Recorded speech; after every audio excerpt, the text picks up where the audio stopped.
This conference will now be recorded.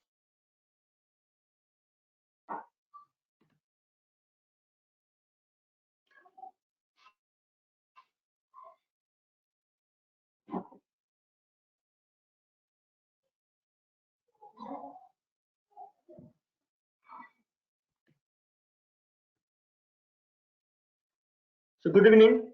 Today we'll be learning about Maxwell's equations and how Maxwell, out of his theoretical studies of four fundamental equations, he could predict about the existence of electromagnetic wave. Then we'll be learning source and properties of electromagnetic wave and related things or related concepts. So EM wave is many times is the abbreviation of electromagnetic wave. This is very much known in scientific community. EM wave means electromagnetic wave. That's why I'm writing over here as abbreviated form. Okay. So Maxwell's equations are the four fundamental equations, and from the mathematical formulations from these four fundamental equations, Maxwell could predict the existence of electromagnetic wave. And in fact, the electromagnetic theory, the whole classical electromagnetic theory, is based on these four equations, which are known as Maxwell's equations. And you will be very much delighted and also surprised to know that these equations are not new equations. Okay, so Maxwell's equations are not new.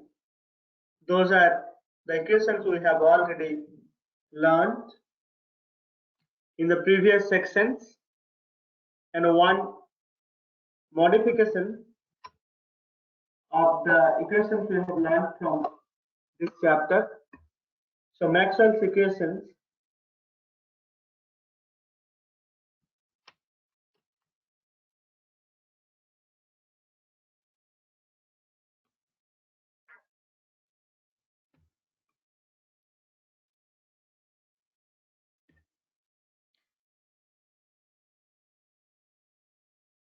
okay, so yeah, you can see, madam, but there is a small problem. I think I have to restart things because I'm not able to write. I'm not able to write in the screen. There are some problem in between.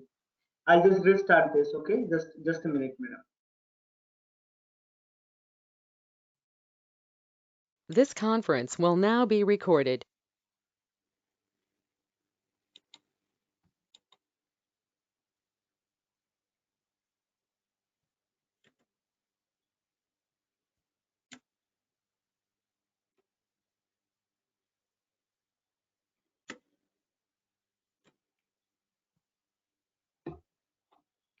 So, good evening. Today we'll be learning Maxwell's equations and prediction of electromagnetic wave from the theoretical formulation of electromagnetic wave. Then source and properties of electromagnetic wave and related concepts. So you might be thinking, what are these Maxwell's equations? So Maxwell's equations are the fundamental equations, and from the theoretical formulations of these four equations, we can understand each and everything in electromagnetism. That means these are the there are four fundamental equations which are called Maxwell's equations, and these are the key to learn or understand electromagnetism, mainly the classical electromagnetic theory. So let us first learn what are Maxwell's equations, then we'll see how it is possible to predict, or how Maxwell predicted about the existence of electromagnetic wave from those fundamental equations. We'll not go to the mathematical details and derivations. We'll just learn what are the Maxwell's equations and how Maxwell predicted the existence of electromagnetic wave. Buddha madam, if you kindly switch off your or mute your speaker, it will be better. Okay, thank you very much. So these equations are not new equations. Maxwell had just gathered these equations and put together to give a meaningful idea and concepts about electromagnetic theory or electromagnetism. So these equations, you'll be delighted to know that these equations are already known and we had already discussed in the previous chapters. So let us see. So as I said, there are 4 equations. The first one is Gauss's law of electrostatics. Gauss's law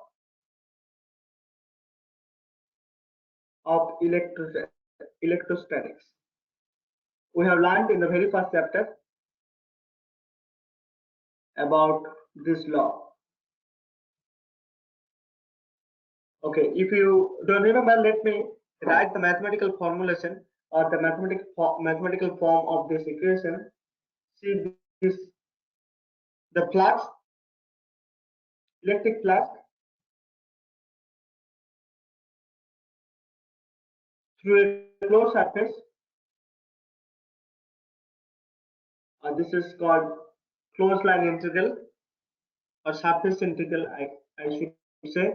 The flux passing through a surface enclosed by an area, enclosed by a closed curve, is equal to the charge enclosed divided by the permittivity in free space. So this is the flux through an area bounded by a closed line, that is equal to 1 by epsilon naught times the charge enclosed by that closed curve of that area. So this we know already. This is the Gauss's law of electrostatics.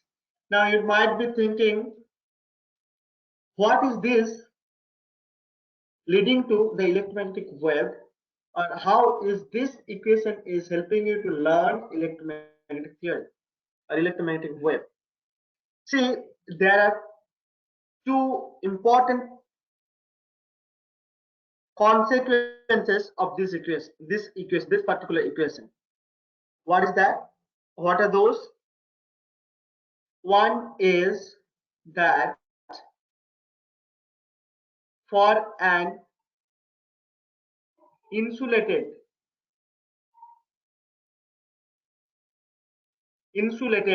conductor,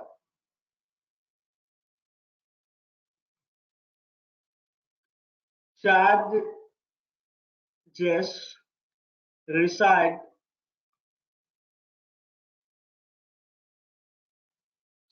reside only on its outer surface.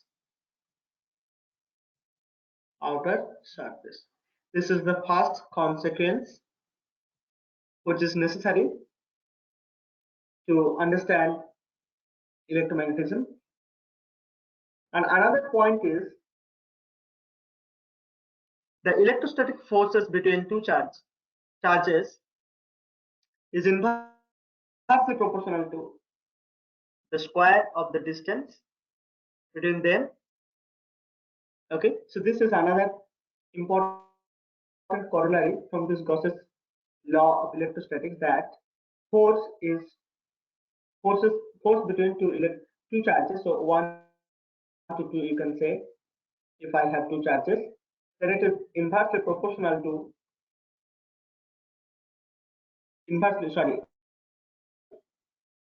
it is inversely proportional to the square of the distance between the two charges. Okay, so these are two important corollaries in this first law. Okay, so let us see now the second law. So this is Gauss's law of electrostatics. Let us see what is the second law. Second law is Gauss's law of magnetism or magnetostatics.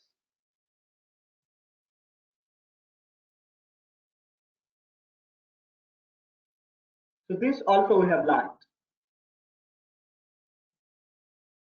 Okay, this also we have learned in the magnetism chapter. So what does this say? Mathematically, I'll write the same way. Electric field will be just replaced by magnetic field, and on the right hand side it will be 0. You might remember the significance of this equation is that it states that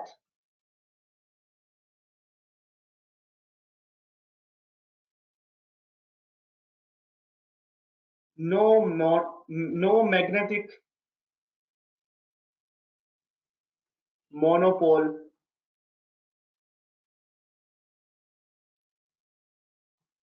exists.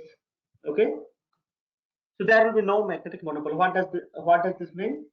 Like, see, in case of electrostatics, electric charges can be either positive and or negative, so they can independently exist in the universe. But in case of magnetism, we know that if you suppose there is a bar magnet, it has north pole and south pole, and you can never separate this north pole and south pole, never isolate them. As you go on breaking this bar magnet, you will get a tiny bar magnet again tiniest bar magnet, like that, with both the poles together. That means they exist in the form of a dipole. No monopole exists. Monopole means either north pole or south pole, so that does not exist, okay, in the universe. So this is another significant knowledge about electromagnetic theory. Okay, let me first discuss one by one, then I'll put all the four equations together. Now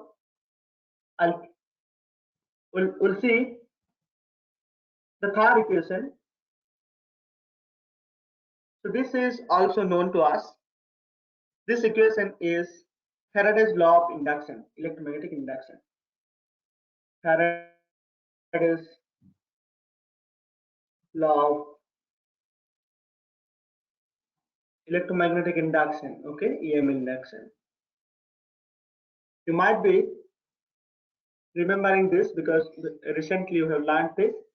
So we know this is EMF is equal to d phi b by dt. Okay, this can be written a little bit in another form, like in terms of this integral form. Okay, integral form. So this EMF actually can be written as E dot dl. Okay, in terms of line integral, closed line integral, E dot dl. This is equal to d phi b by dt. Again, on the right hand side also we can write in terms of integration. As we know, this side can be written as flux. See, flux means B dot ds. Okay, so this is how we can express the third law of Maxwell's equation, third equations of Maxwell's equation, third equation of Maxwell's equations, and this is nothing but Faraday's law of induction. So these are very important equations. So in this, so what is the significance of this equations? This particular equation is that time varying magnetic flux. So time varying magnetic flux. This is the thing. Time varying magnetic flux which can produce electromagnetic, sorry, EMF, electromotive force, or you can say electric field. Okay. So time varying magnetic flux produces electricity.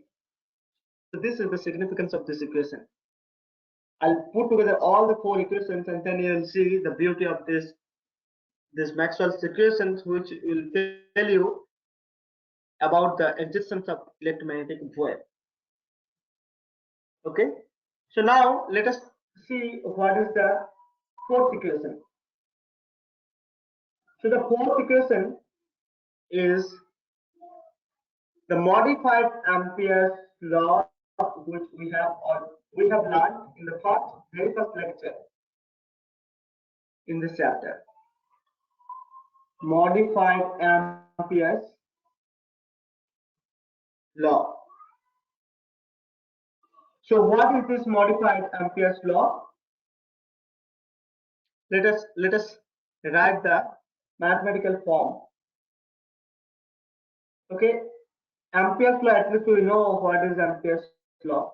I am Ampere's law, Ampere's circuital law, I mean to say.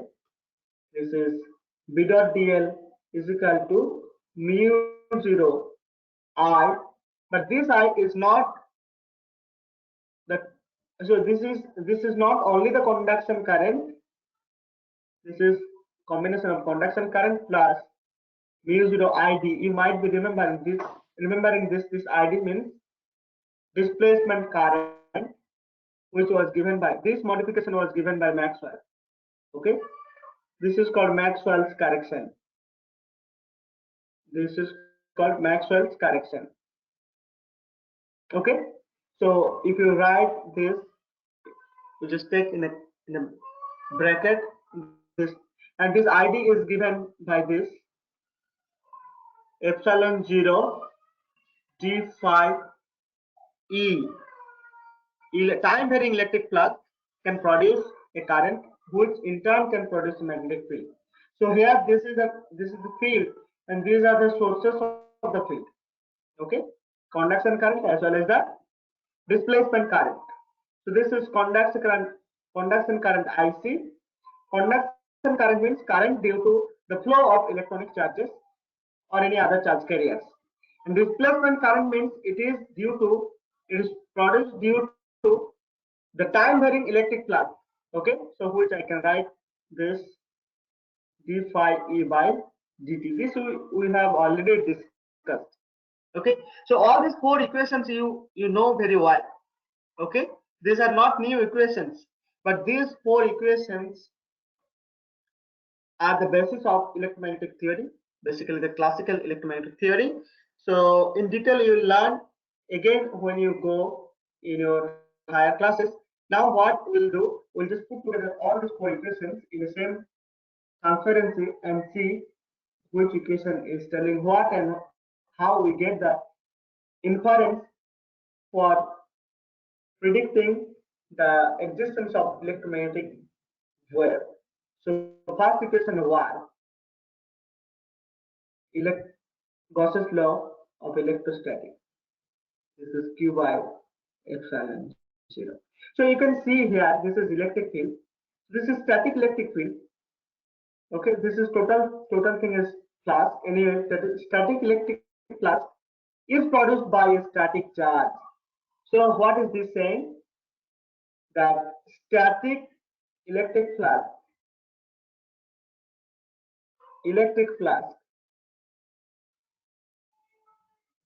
produces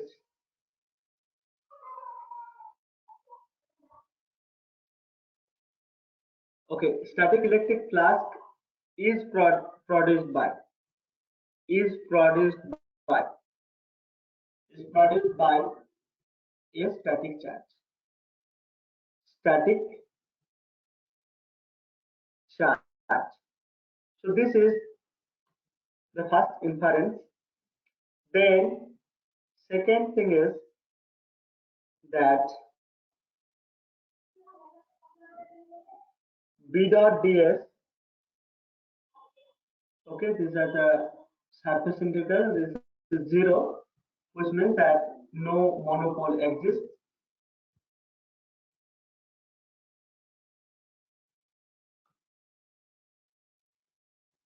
Okay. Then third equation is that E dot dl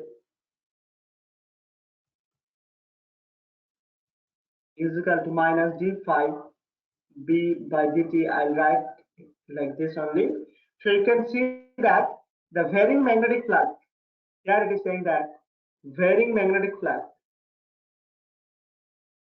varying means time varying, magnetic flux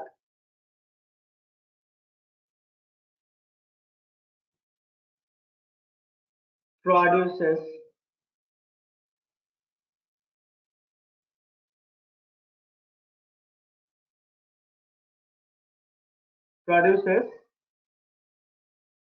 time varying electric field. Time varying electric field. Okay, so this is one inference.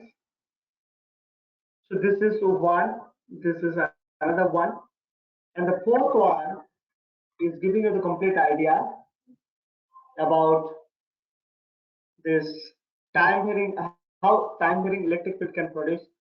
Like, see, this is saying that time varying magnetic field is producing time varying electric field, and this is giving the converse. So the fourth equation is giving the converse is also true. That means time varying electric flux can produce time varying magnetic field. Okay, so that is the fourth equation. So which is B dot dl is equal to, this is mu 0 I c, that is the conduction current. So this is the fourth equation. This is mu 0 epsilon 0 d phi b, sorry, this is phi e by dt. Okay, you might be thinking, or you might be feeling it is boring. No, see, it is not a boring thing. Look, these two equations. These are very, very important. And in fact, these two equations will give you the proper inference about the existence of electromagnetic wave. Look, electromagnetic wave, and what and does how does time varying electric field produce magnetic field? Time varying electric flux or electric field can produce magnetic field, and time varying magnetic flux can produce electric field.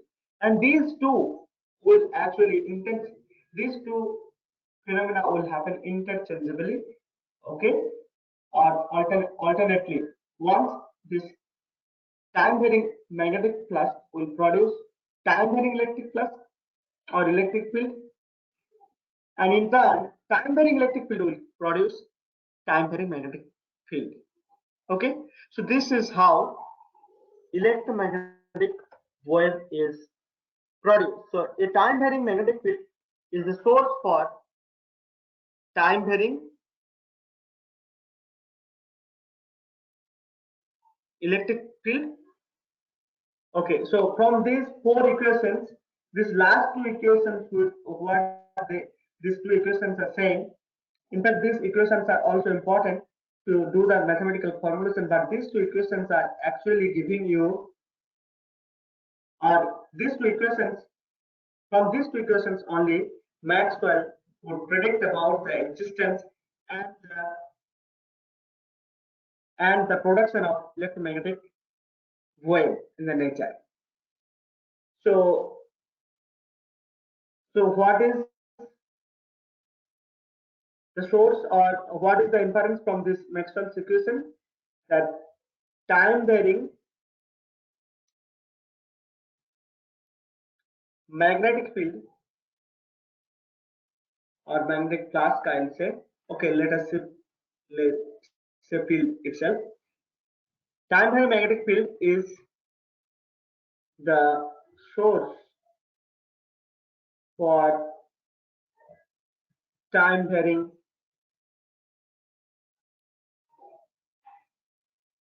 electric field.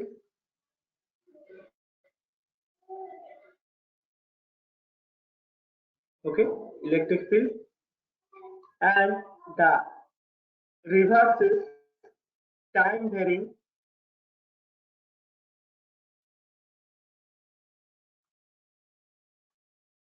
electric field is the source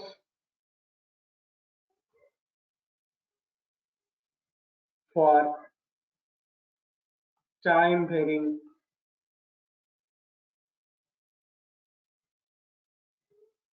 magnetic field. Magnetic field. Okay, so this is how Maxwell could predict about the existence of time varying electric and magnetic field in a combination, and that combination of electric and magnetic field which propagates in space is called electromagnetic wave. Okay, so I'll show you what I mean to say. Okay, so time varying electric and magnetic field, you can see there is an electric field and magnetic field. Here, if I define what is an electromagnetic field, sorry, electromagnetic wave, then I can say, and okay, electromagnetic field, I'll write, sorry, electromagnetic wave, I write it as an abbreviation. EM wave is a wave, is a wave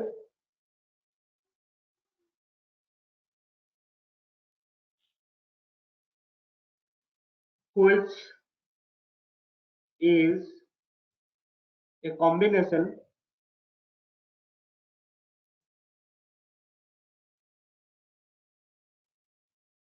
of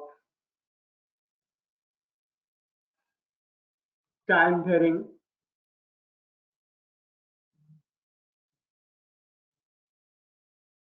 electric and magnetic field which propagate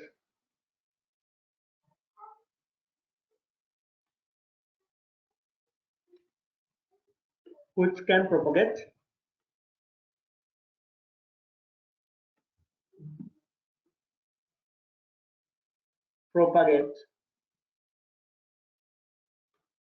in space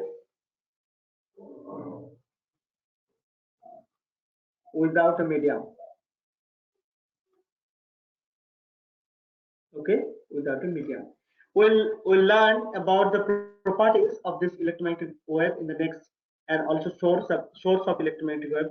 So EM wave or electromagnetic wave is a combination of time varying electric and magnetic field. Okay, and this wave can propagate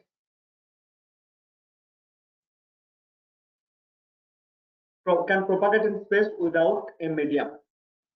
Okay, so EMF wave can propagate in a medium without, sorry, in a space without a medium. Okay, we'll learn the properties and the source in detail in the next slide. So Now we have to learn what is the source of this electromagnetic wave. So an electromagnetic wave,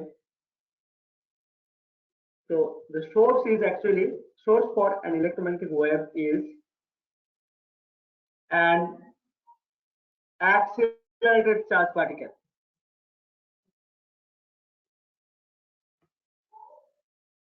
Accelerated charge particle or charges, charge particle, which radiates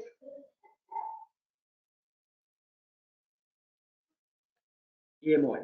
So an accelerated charge particle radiates EM wave. So now if you take a charge, we have learned from the Maxwell's equations, if you take a static charge, static, so it will give you electric field which is static. Static means it does not vary with time. Okay. If you take uniform motion of charges, okay, okay, so uniform motion of charges, that means current. So okay, so uniform motion of charges, that is current I. So this produces again static magnetic field. Static magnetic field that you have seen from the Maxwell's equation. But what produces electric field, electromagnetic wave is accelerated charge particle. Accelerated charge particle.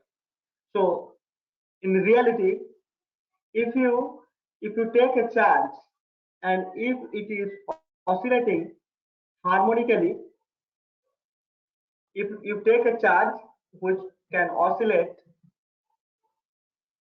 or which oscillates harmonically or in a simple harmonic motion, okay, then it is equivalent to acceleration, okay, accelerated charges. If you take a charge which can oscillate harmonically, okay, that oscillating charge particle is equivalent to accelerated charge particle. Okay, so I can write an accelerated or oscillating charge particle or oscillating charge particle. Charge particle which can radiate or produce electromagnetic wave. So if you are asked in anywhere in your interview or in any exam, what is the source of electromagnetic wave, you have to say oscillating charge particle or accelerated charge particle is the source for electromagnetic wave. See, in reality, what you can do, we can just make a circuit, electric circuit, and where we can accelerate the charge particle or oscillate the charge particle or oscillate the current in the circuit. Okay, and that is how.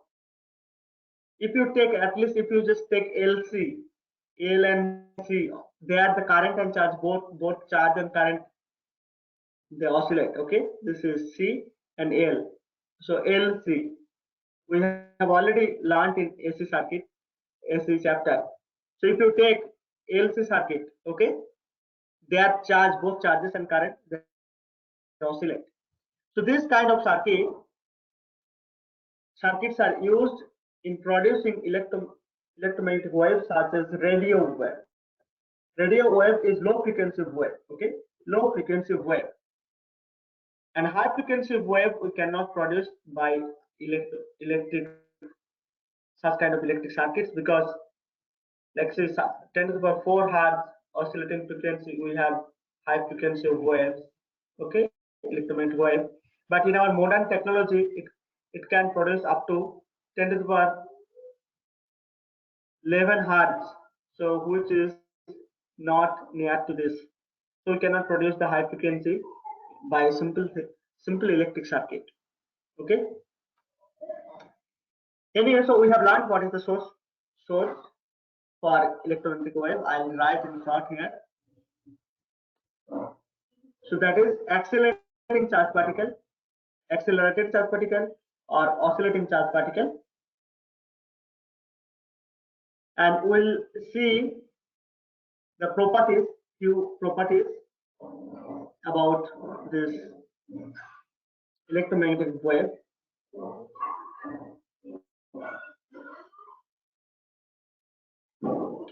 I'll just write the source. So oscillating or accelerated charge particle.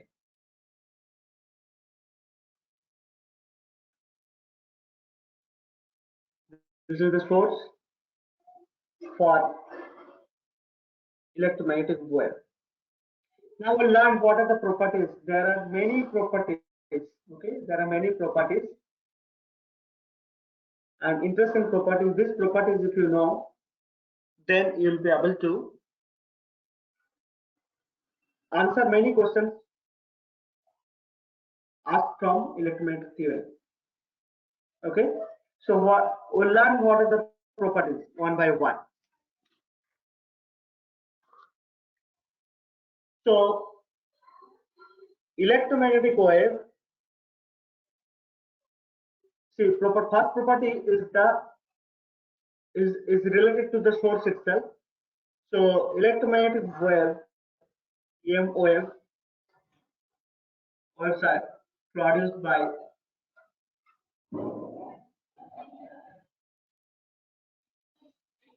accelerated charge particle. Accelerated charges. Okay. Then the second property is that, see, we know the EM wave is combination of electric field and magnetic field. So in electromagnetic wave, this electric field and magnetic field oscillates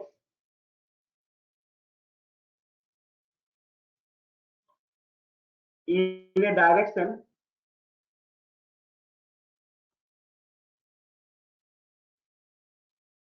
perpendicular to each other. Okay, or we can say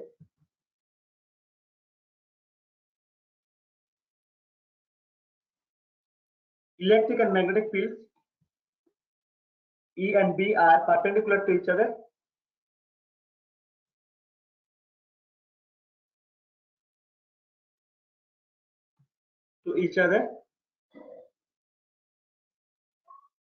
And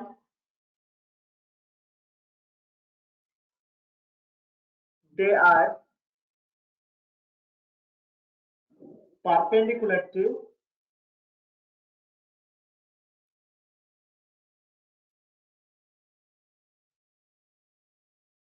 the direction of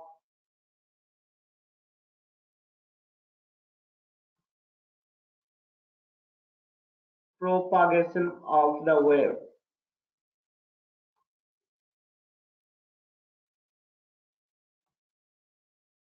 Of the EM wave. I'll tell you what is this. What does this mean? Nice figure. Okay, so I'll just erase everything. Maybe, yeah. So the second property, I told that electric field and magnetic field, they are perpendicular to each other, and they are perpendicular to the direction of propagation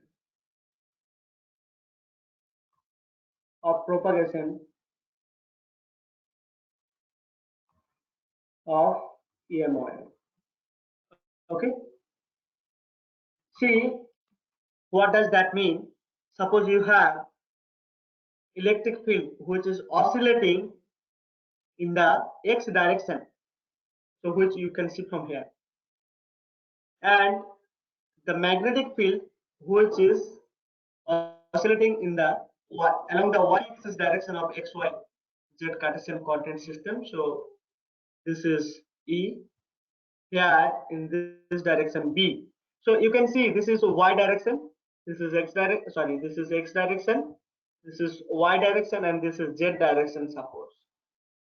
Okay, because in Cartesian coordinate, x, y, z, these are mutually perpendicular to each other. So that's why this is called rectangular Cartesian coordinate system. And if we take that coordinate system to represent the electromagnetic wave, and suppose the electric field is along the x-axis, it is oscillating along the x-axis. Oscillating in the sense its magnitude is, see, you can see this magnitude is sometime it is increasing and it is becoming maximum. Again, it is decreasing to zero. Again, it is going to the other direction. Okay, and you can see we have discussed this kind of wave nature of the signal, electric field signal or the voltage signal in AC chapter, and this kind of variation can be expressed in terms of sinusoidal equation. Okay, equation. So first, so we'll learn how to express this electromagnetic wave in combination of these two. Okay, so magnetic field also is oscillating in a similar manner, but it is oscillating in the y direction, which is perpendicular to the x direction, or in other words, this electric and magnetic field are perpendicular to each other, which you can see from this figure properly. And now the third point is that the E and B, they are individually perpendicular to the direction, so they are oscillating in the direction perpendicular to the direction of propagation of the electromagnetic wave. That means your electromagnetic wave is propagating along z direction. Okay, z direction. And this propagation, direction of propagation, or the propagation vector. So here electric vector, this is magnetic vector, and electromagnetic propagation vector is denoted by k vector. Okay, so this we will learn very soon. What is this k? This has a relation with. Okay, so this propagation vector, if you have learned in this wave theory or wave in 11th standard, you might be remembering this. This is 2 pi by lambda. Okay, this is nothing but 2 pi by lambda. This is called propagation vector or wave vector sometime. Okay, all right. So this was the second property. Third property is that electromagnetic wave, in electromagnetic wave, E and B, they will be oscillating in phase. They oscillate in phase. In phase. So you can see from here, they are oscillating in phase. That means their maxima, minima, and zero. So zeros, maximum, and minimum are actually occurring at the same place. Okay, same place or at the same time or simultaneously. Then these two waves are called or said to be in phase. Okay, so you have to remember that in electromagnetic wave, electric field and magnetic field, they oscillate perpendicular to each other, but they oscillate in phase. Okay, they oscillate in phase. Okay, so all right. Now the fourth one is that all the electromagnetic wave, all the electromagnetic waves travel in free space with the speed of light, c. So I'll write it. All the EM waves travels in space with speed c. C, this c is given by, this is in space, this is in free space, I should say, in free space. Okay, so the c is given by 1 by root over mu 0 epsilon 0. So this is the speed of light. This has, if you put all these values, you will get nearly 3 into 10 to the power 8 meter per second. Okay, this is the speed of light. So in free space, all the electromagnetic waves will travel with the speed of light. And interestingly, when Maxwell was formulating this electromagnetic theory, in his mathematical derivation, he could understand that the equations are following the wave nature. So there can be electromagnetic wave. So he predicted that. At the same time, he could see that in this free space, the speed of the electromagnetic wave is nearly 10 to 10 to the power 8 meter per second. And this was exactly equal to the value of the speed of light in free space, which was determined from some experiment. And see, this theoretical value of the speed of electromagnetic wave in free space and from experimental value of the speed of light, we can infer or we can suggest that the light is an electromagnetic wave. And this is what actually Maxwell predicted. So from Maxwell's mathematical formulation about electromagnetic theory tells us that the visible light is also an electromagnetic wave, which has speed in free space equal to 3 into 8 meter per second. Okay, so this is the part of Maxwell's equations. Okay,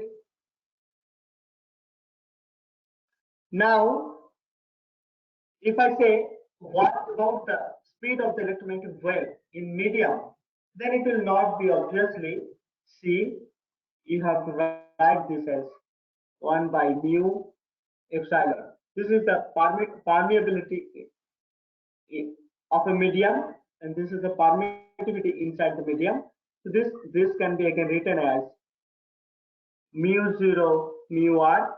It is relative permeability, and this is permeability in the free space.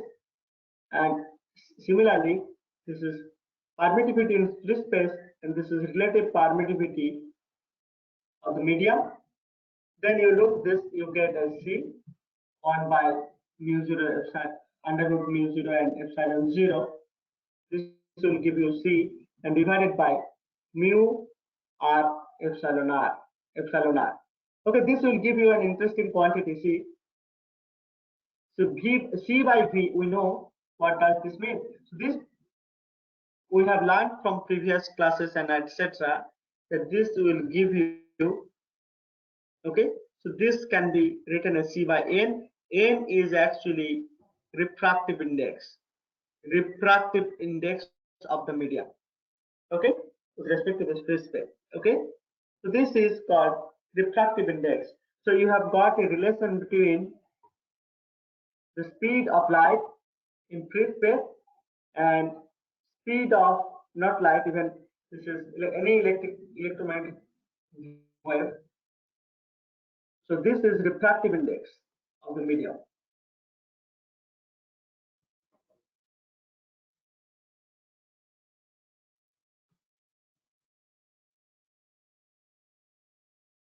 Okay, and this is the speed in the medium, speed of the light or any electromagnetic wave in this medium. This is how we get the relation between refractive index, speed of light or speed of electromagnetic wave in free space, and speed of any electromagnetic wave inside the medium or through the medium. Now, the fifth one is that the ratio of the amplitude of electric field and the magnetic field is the speed of light in the or electromagnetic wave in the free space. Okay, so you can sometimes write E0 is equal to V0 into C.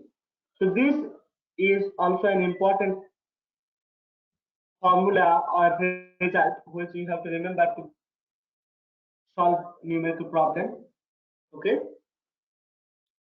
Now there is sixth one. What is the sixth property? The sixth property is that, see, we have learned already, when there is a wave which is traveling in space, okay, while traveling in space, it carries energy, right? So electromagnetic wave is also traveling in space, so it must be carrying some energy, and that energy, from where it gets that energy, suppose there is a charge particle, okay, it is oscillating, but before oscillating, it has been given or imparted some energy, okay, which is making this charge particle to oscillate. That is the source for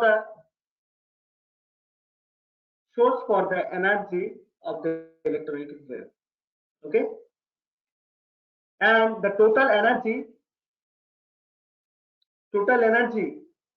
of the electromagnetic wave will be equally shared, okay. So energy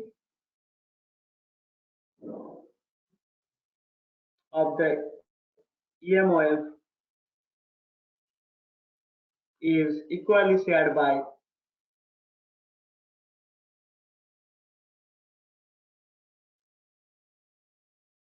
electric field and magnetic field, okay, equally shared by electric field and magnetic field. That means the total electromagnetic wave can be written as, the total energy of the electromagnetic wave is this, okay, and this U is actually called energy density. We'll learn again what is energy density. So this electromagnetic energy density, this is nothing but electrostatic energy density. This is half epsilon naught E square, okay, and this is actually mu naught by 2, sorry, 2 by mu,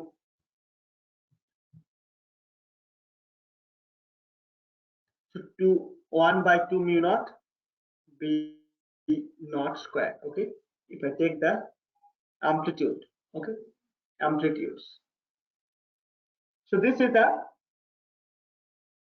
way the total energy of the electromagnetic wave is shared equally by, that means UE is equal to UV. You might be thinking, how can you prove that? We can prove that the energy shared by electric field and magnetic field are equal, okay.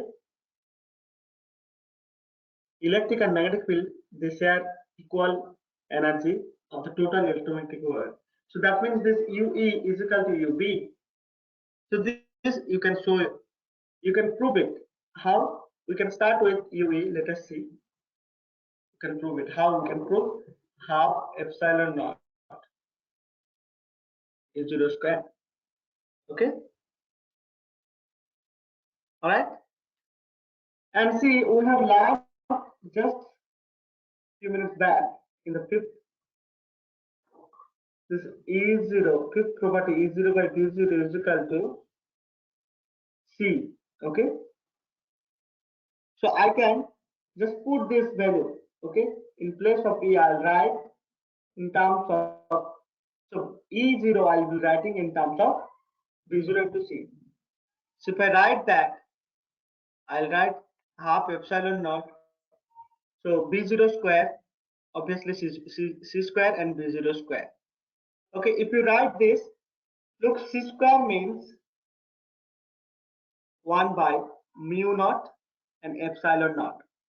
I hope you can get the point. So this is square.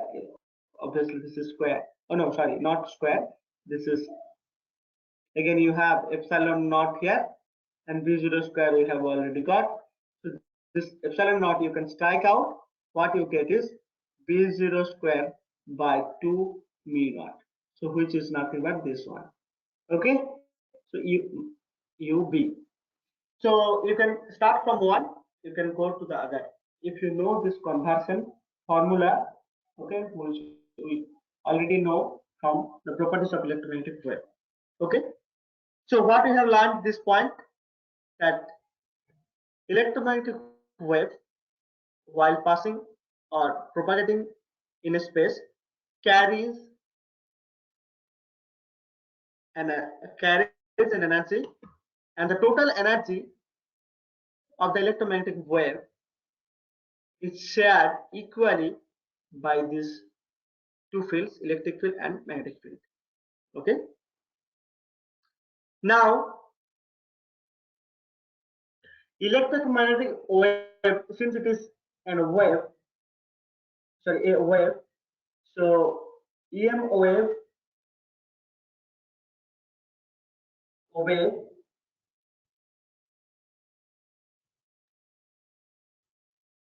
the principle of superposition. Principle of superposition. Okay. Principle of superposition, and hence exhibit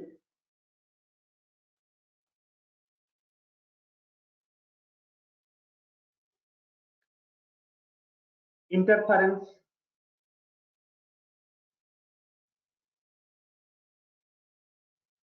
polarization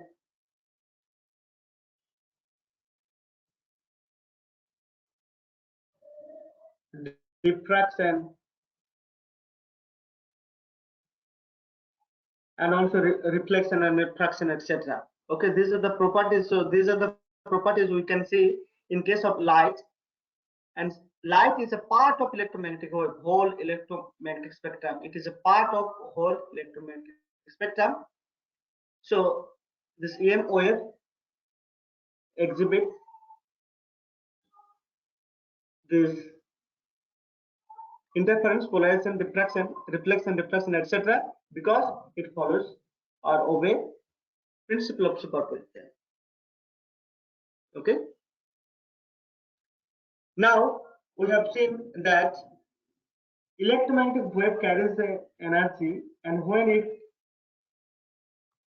falls on some obstacle or somewhere, and the energy, the whole energy is absorbed by that object, then there is a transfer of momentum. That means EM wave transfers momentum. Transfer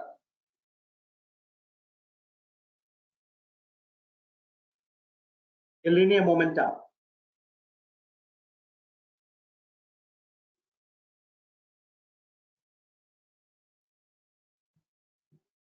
Linear momentum to a linear momentum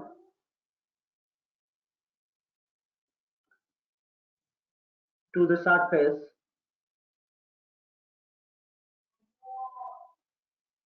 where it strikes. It strikes. Okay, and this linear momentum can be given by the energy density or energy absorbed by the surface divided by the speed of the light in electromagnetic wave in free space. The speed of light, you can say, or speed of the electromagnetic wave in free space. So U by C, this is the energy density. Okay, this is the energy density or the energy transferred to the surface divided by C, that is speed of the light. And the last point is that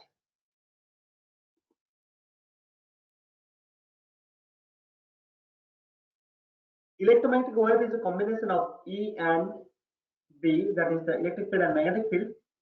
So electric field is responsible for the visual effect. That means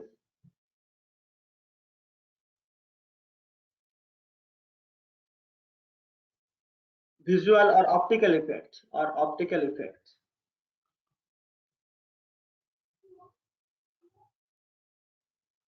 Okay, so in electromagnetic field you have both E and B,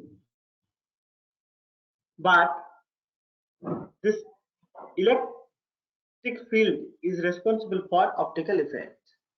Okay, why? Because this is much greater than B0. Okay, so we know this formula, right? So C into B0, that means your E0 is much magnitude of the or amplitude of the electromagnetic amplitude of the electric field is much greater than the amplitude of the magnetic field. So this is why the optical effect is exhibited by, or the electric field is responsible for optical effect. So I'll stop it now. We'll